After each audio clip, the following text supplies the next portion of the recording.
Today I'm going to show you how to do a search in the library's Quick Search.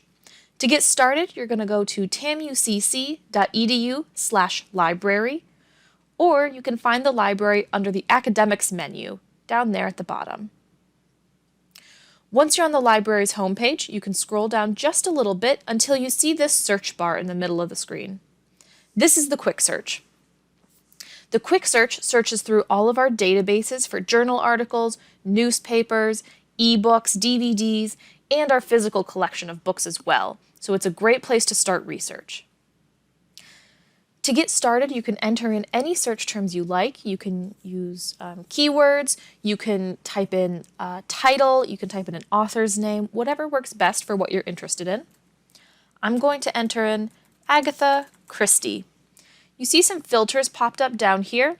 I'm not going to click any of those, and we'll show you how to find those options again on the next page. So I'm going to hit search, and you can see here that we have at Bell Library 129,095 results about Agatha Christie. This page should look kind of familiar if you have ever done online shopping, maybe on Amazon. We have a search box at the top, we have results in the middle, and on the left we have what are called filters or limiters. This is what we're going to use to narrow down our results so we can make sure we're finding things that are relevant to us. One of the most popular filters is full text online. I'm going to click this. This is going to show me only things that I can access immediately online, so it removes things like books that are physically in the library or DVDs that are physically in the library. Other popular filters are peer review, if you are working on a project where you have to have peer-reviewed sources. And print books. If you're interested in just seeing the books physically in the library, you can use that filter. And that's great if you want to find a book, especially for reading for fun. That's a great tool to use. Scrolling down a little bit, our next filter option is content type. This is going to allow us to tell the Quick Search just exactly what kind of sources we're interested in. You can see newspaper articles, journal articles, book reviews, and if we scroll, we can actually see there are many, many different types of information that have something to do with Agatha Christie. I'm just going to go ahead and select journal article.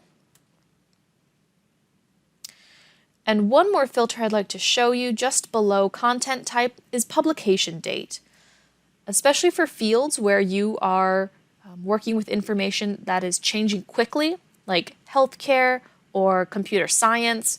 It's very important to have recent information.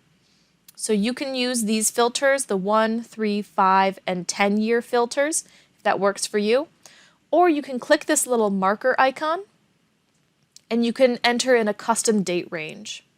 I'm just going to go ahead and click the last 5 years. And now you can see we are down to 713 results. These results we can see over in the left side are all about Agatha Christie.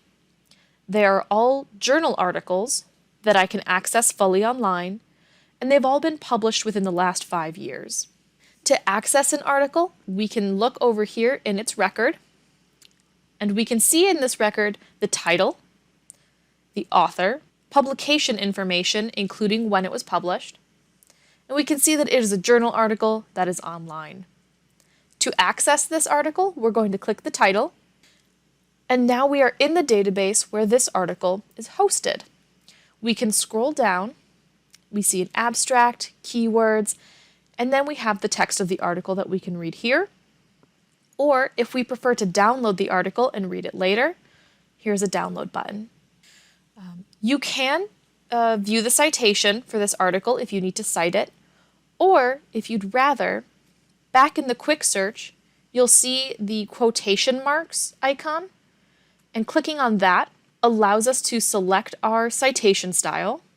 I'm going to say APA 7th edition. And now I can copy this citation and paste it in a references list or keep it in my notes if I need to refer to that later. Double check these citations before you submit anything. Every once in a while, a little detail might be off, the punctuation might be incorrect. For the most part, they do a good job, but just double check on your own.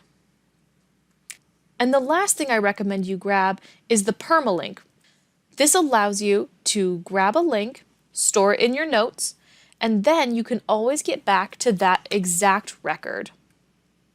I just pasted the permalink into a new tab, and it brings us right to the article we wanted. You can see it hasn't kept our search information or our filters, but it lets us skip all of that searching to get right to where we want to be. If you have any questions about how to use the quick search, you can always use the Ask Us chat up here in the upper right corner to get a hold of a librarian or a graduate assistant who can help you out. Happy researching!